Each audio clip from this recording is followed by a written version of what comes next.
जहां एक तरफ उत्तर प्रदेश सरकार भू माफियाओं के खिलाफ शिकंजा कसे हुए हैं, तो वहीं उत्तर प्रदेश में भू माफियाओं के देरों पर सरकार का डर बिल्कुल ही निकल चुका है। ऐसा ही एक मामला आगरा के थाना खंडोली का देखने को मिला है।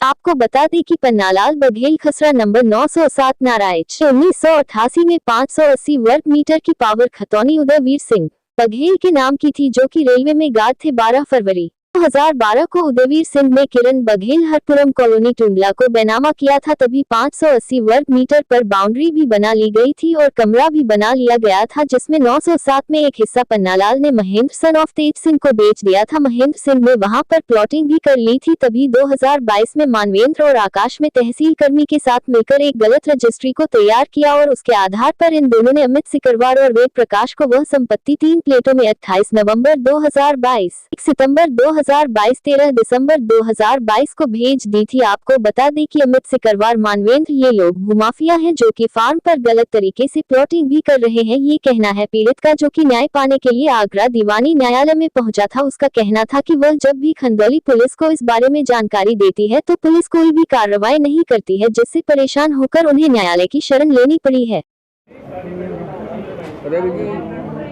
क्या आपका मामला है भू माफियाओं को लेकर और कब का मामला है?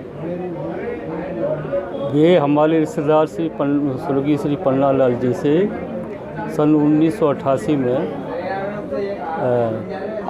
मेरे नाम पावर अटॉर्नी की थी और पावर अटॉर्नी करने के बाद में मैंने वो पावर अटॉर्नी के आधार पर अपनी पत्नी को 580 वर्ग गज 5 बिस्वा जगह जो 580 वर्ग मीटर होती है उसकी बैनामा अपनी पत्नी के नाम कर दिया था मैंने। उसके बाद में उसकी बाउंड्री वॉल करा दी थी और उसमें एक कमरा बनवा दिया था।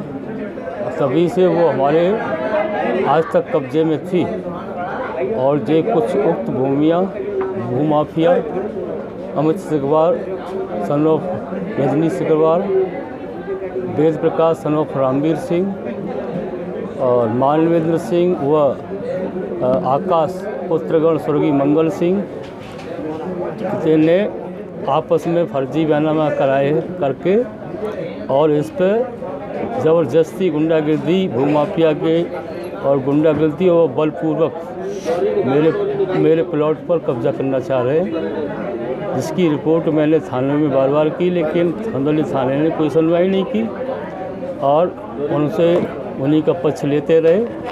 और इसी दरमियान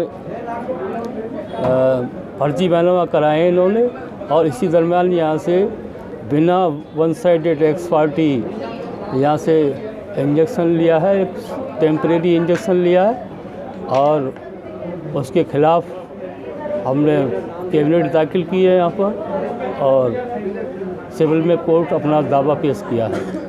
फर्जी बैनामा उन्होंने कराया, आपकी ज़मीनें वो बेच रहे थे, आप लोगों को बिल्कुल भी मालूम नहीं पड़ी बात का? संज्ञान नहीं, संज्ञान में नहीं, एक्स पार्टी एक्शन हुआ है, जो एक तरफा कार्रवाई की गई है कोर्ट द्वारा और जो हम तथ्य छिपा करके सारे तथ्य छिपाए गए हैं और हमारे कोई संज्ञान में हमें नहीं बताया गया कि आपके पास जो इंजेक्शन दिया जा रहा है और ये घूसखोरी पैसा दे करके ये काम कराया गया है और किसी अधिकारी ने या किसी जज ने किया है, ये गलत किया है। बिना दूसरे पक्ष सुने कोई स्टे नहीं देना चाहिए। ठीक, नज़दीकी जो थाना है कि थाने पे आपने मुलाकात वगैरह की? तो थाने में हमने कई बार तहरीर दी, हमारी तहरीर पर कोई अमल नहीं किया गया और उसकी कॉपी हमारे पास है, रखी हुई है और हम आपको दिखा सकते हैं। 28/11 को हमने लोगों से इनको पकड़ करके 112 नंबर पर फ़ोन किया। 28/11 को पुलिस और उनको प्रतिवादियों को पकड़ करके थाने ले गई, हम भी थाने गए और उसके बाद में उन्होंने कहा कि हमारा कोई आपस में विवाद नहीं है और हम जो है आपस में राजीनामा करते हैं। 28/11 की बात है ये।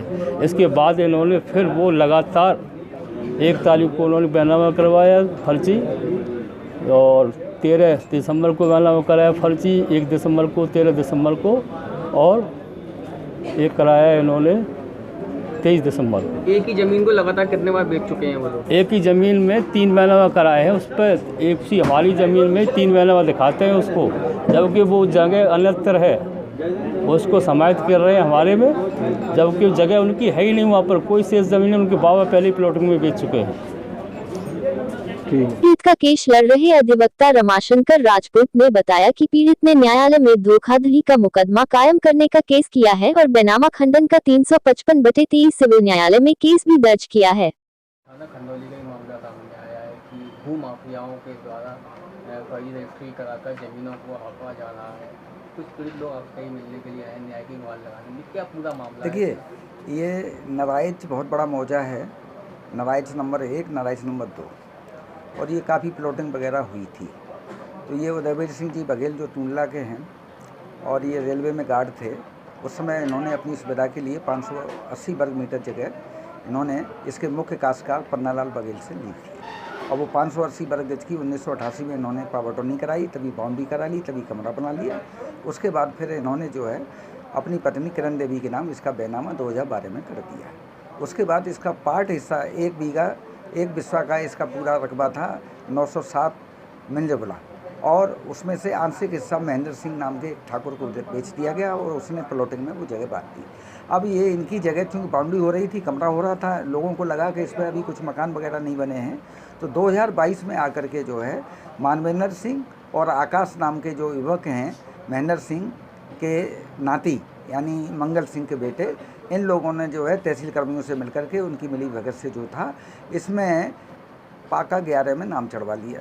उसके बाद में 28/11/2022 को और 1/12/2022 को और 13/12/2022 को 3 बैनामा किए इन्होंने, और वो तीनों बैनामा किए 169 समथिंग का, एक 169 समथिंग का और एक 250 समथिंग का। उसके बाद में वो जो एरिया इनका बैठ रहा है 580 वर्ग मीटर उदयवीर सिंह जी का, और बैनामा करा लिया इन्होंने 632 वर्ग मीटर का, और इनकी बाउंड्री के ऊपर कुछ ईंटें लगा करके और इनकी संपत्ति को कब्जाना चाहते हैं। और ये इन्होंने जो है 2 दिन पहले यानी 1 अप्रैल को इनकी नामौजूदगी में अपना कब्जा जताने की नीयत से सीसी कैमरा भी लगवा लिया। इसलिए इन्होंने कार्रवाई की, थाना में रिपोर्ट लिखाई, लेकिन खनौली थाने ने कोई कार्रवाई नहीं की, बल्कि इस रेस्पेक्टेबल पर्सन का जो है, जो सरकारी कर्मचारी रहा हो, रेलवे से रिटायर गार्ड रहा हो, इनका चालान 151 में पुलिस ने दबाव बनाने के लिए नियत से की। उसके बाद ये हमसे मिलते हैं, तो मिलने के बाद हमने जो है उन तीनों बैनामाओं को खंडित कराने का दावा कर दिया है। साथ ही साथ एक 420, 67, 68, 71 का एक कंप्लेंट केस फाइल करते हुए थाने से रिपोर्ट मांगी गई है कि इनके खिलाफ मुकदमा कायम क्यों नहीं किया जाए। तो मेरा केवल यही है कि आज इतने भू माफिया इस आगरा शहर में पनप रहे हैं, प्रशासन जो है कोई कार्रवाई नहीं कर रहा है, इनकी कोई सुनवाई नहीं हो रही है।